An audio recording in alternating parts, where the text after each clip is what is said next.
Back now, Janet Mott, the author of the revealing new memoir, Redefining Realness. So come on, then. You meet this guy. What are your thoughts? This is a big moment for you.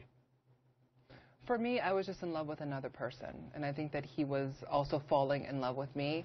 I had much history. I've been dating since I was 16 years old, and I've exclusively dated men, and I've told many men throughout my journey, and a lot of that is covered within Redefining Realness. And I think just to rewind there, when you had told these men the news, did some of them run a mile? Did others surprise you by being very supportive? I mean, how did men react? They were all very mixed. I think disclosure is frightening for anyone that's telling anyone about their past.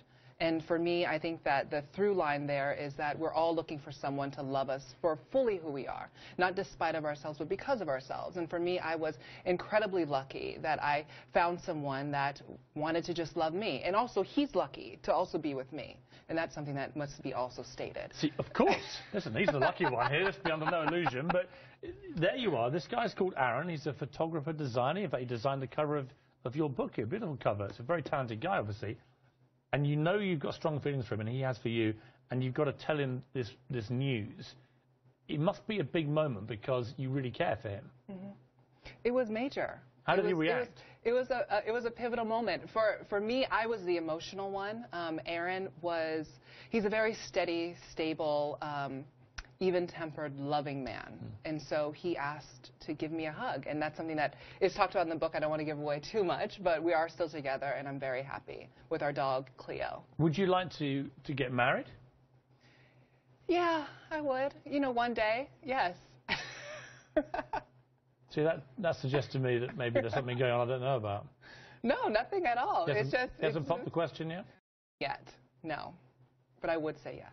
Obviously, when you did all this, and then you wrote the Marie Claire piece, and now you've got the book and stuff, not many people have come out and been quite so brave and frank and honest about being transgender. You can see now people like Laverne Cox and others, you know, appearing now in a more mainstream way, and I guess helping the American people and other countries come to terms with this as being a perfectly normal thing. For you, it's been a real struggle that you talk about very honestly in the book. To those watching here who might be like a young Charles and still feel they can't go through with this, but feel desperately they want to be a woman, what's the best advice you would give them? I think the hardest battle that any of us can fight, as E.E. Cummings says, is the battle of being ourselves in a world that tells us that we are wrong, that we should be silent, and that we shouldn't be ourselves. And I think that there's nothing that I can tell a young person besides tap into yourself, know your truth, and surround yourself with people who affirm you and love you for exactly who you are. And sometimes the people that you need to shut out are often the ones that love you, because oftentimes their expectations of you can be a lot of pressure and burden. You're seeing issues like gay marriage in particular moving very fast in America, faster than many people imagined was possible. What does that tell you about modern America and its ability perhaps to become much more accepting and tolerant than it may have been even 20 years ago? I think that movement has been going on for a very long time. I think that it's a product of much hard work and movement and organizing. It's been going on since the 1960s. And trans people were also very much a part of that movement. I think of Sylvia Rivera, Marsha P. Johnson, Miss Major Griffin Gracie. These trans women were also on the streets there fighting for their lives that night. And so for me, I think that America is about self-determination and exceptionalism and exerting who your identity is in a world that hopefully becomes more and more safe to express yourself and be very open about who you are.